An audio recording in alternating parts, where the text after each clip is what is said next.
Oh boy. Shabbat Shalom. I am going to deliver a sermon, say some words, but I'm going to start with the one I started writing these words early in the week, but I can't finish with those words. And maybe that's fitting because this is a special Shabbat, actually all about words. This is Shabbat HaGadol. Thank you, Steve. It translates roughly to big ol' Shabbat because Gadol means big or great. So this Shabbat is Great Shabbat or really big Shabbat. Now the question you should ask, of course, is why is this Shabbat HaGadol? What makes this Shabbat so great? What makes this Shabbat different from all other Shabbatot? See what I did there? Y'all are too clever by half. The surface answer is that Shabbat HaGadol is the great Shabbat because it's the Shabbat before the holiday of Passover, yes, which is great. We love Passover. So, Shabbat HaGadol, great Shabbat. But there is another reason that Shabbat HaGadol is so dang gadol, so dang big. Traditionally, I'm not making this up, this is literally the tradition. Traditionally, the sermon on Shabbat HaGadol is the longest sermon of the year. So I get another 20, 25 minutes, right? He said 45. No, I like y'all wouldn't do that to you. But what this tells us, though, is that we call our greatest Shabbat of the year, Shabbat HaGadol, is the one with, hopefully, the most inspiring sermon, the one with the words that move you the most. This tells us that words are Gadol. They are great, and they are powerful. And it reminds us that, hopefully, our words are powerful. We think of strength in terms of physicality, the biggest muscles or the most powerful weapons or lots and lots of money. But what Jewish tradition wants us to remember is that what is truly gadol, true greatness, it comes from our words. Our words have the power to inspire or comfort or bear witness or strengthen. This sermon originally, these words, it went on only a little bit longer, actually. I cited some examples. It was nice. It was fine. But I found myself, at a bit of a loss for words this week as the week went on. And there's been a lot in the news lately, and it's easy to kind of become bogged down in so much news. But there has been an explosion in deadly terror attacks in Israel over the past several weeks. A little over 2 weeks ago, 4 Israelis were killed in a stabbing attack in Beersheba. 5 days later, March 27th, 2 border police officers were shot and killed in Hadera. 3 days after that, 2 Israeli civilians, 2 Ukrainian nationals who fled, and a Druze police officer who tried to help were all killed in a shooting attack in Bnei Brak. And last night, a Palestinian terrorist opened fire outside a bar on Dizengoff in Tel Aviv, killing 2 and wounding 10. One of whom succumbed to his injuries this morning. Once again, Jews are just trying to live our lives. Friends going for a night out, people shopping for groceries, a father pushing his baby in a stroller. And they're being attacked. This is terror. When you say goodbye to your loved ones and go shopping, or go to walk to shul, or go sit at a sidewalk cafe and you think, this could be the last time I see them. This is terror. So what do we do? What do we do? What do we say? What do we say? I think it's about the words. I think it's all about Shabbat HaGadol's message. It's about the words. It's the power of words. I think it's what we need. I think it's what we need is words to move us and to inspire us and to console us and anger us, and make us feel whole. And the question is, whose words do we listen to? Whose words do we want to read? I think of Etam Megini, who just got engaged last month, and he was texting his grandfather last night about his wedding plans. Don't worry, he said, we'll talk tomorrow. After hearing about the shooting attack on Dizengoff, knowing his grandson was out in the area with his friends, the grandfather texted, Ten li siman she'atam beseder. Give me a sign that you all are okay. But Eitan didn't. He couldn't, because he had been shot and killed by a terrorist from Jenin.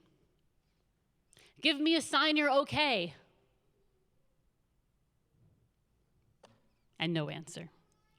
Words, and the lack thereof, are so powerful. And they can serve as stark reminders of what happens when terrorists succeed in their deadly mission. A silence, a void in the world, a grandfather who will never dance at his grandson's wedding, a young woman who will never get to marry this man of her dreams, and the children who will never be. This is what happens when terror succeeds, and that should move you. Those words and that silence should move you, and it should make you angry, and it should sadden you, and it should remind you that words, their power is so great. I think of the words of Nathan Looney. You might remember him. He led some Zoom sessions for us at the height of our lockdowns this pandemic. He's a young Jewish man, a veteran, with Louisiana roots who lives in LA predominantly, and he started an urban farm there. And he's in Israel right now. He's actually in Tel Aviv right now. And last night he was actually out at a cafe on the street. He posted today that he's safe, he's okay. And he said, situational awareness never goes away after leaving the military. So as I was walking home from the restaurant last night after this attack, I was observing everybody's body language. Everyone I passed made eye contact in a way that conveyed to me that they were very alert and they were just trying to get home. And by the time I got to my block, literally a 7-minute walk, the streets were empty in Tel Aviv, except for a few shop owners looking through the glass of their locked doors. He said after sending those obligatory "I'm safe" texts, he started to think back some more. He said it was interesting because he thought when he was in the army, I can get shot being a soldier.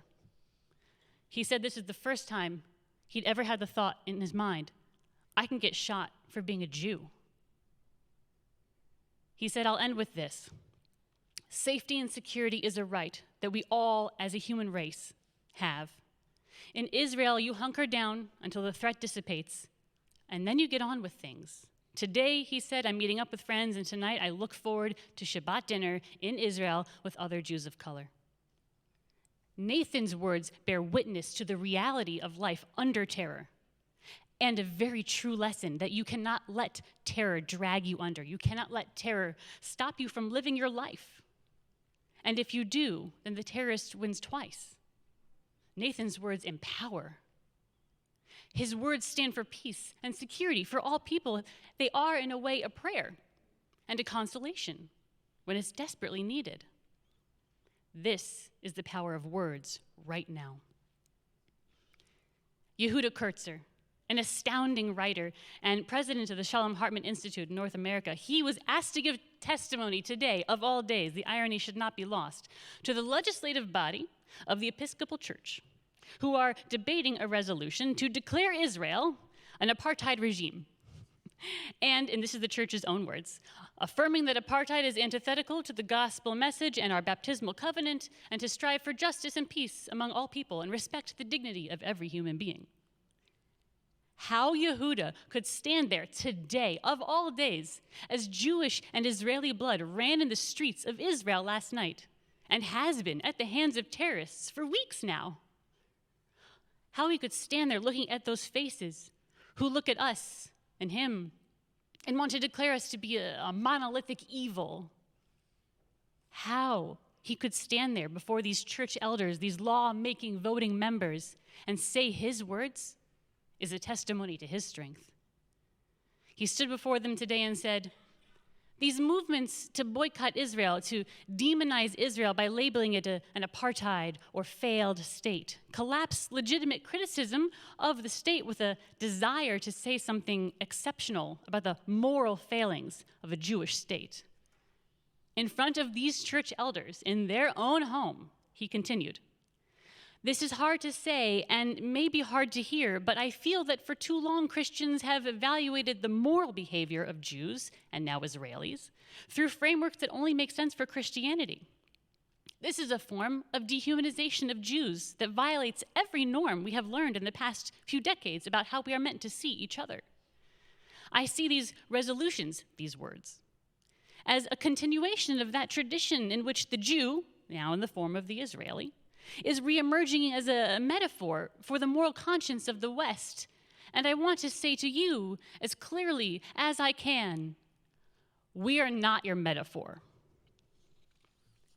To stand before a church body that is debating whether to declare the Jewish state as the ultimate boogeyman and say to their faces those words, affirming our humanity, the humanity of the Jew, to those who would seek to lessen it.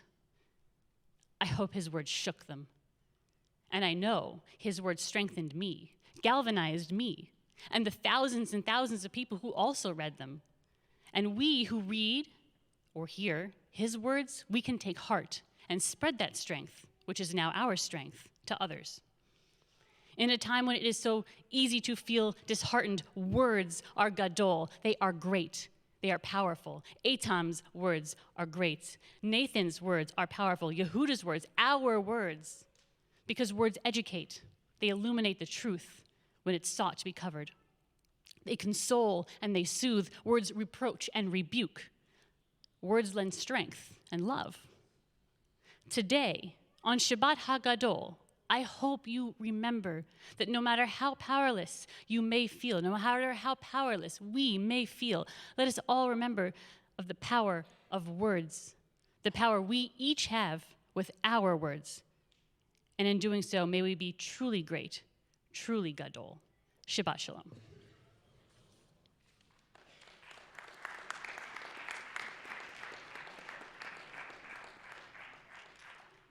Thank you, Rabbi Fort, for your very beautiful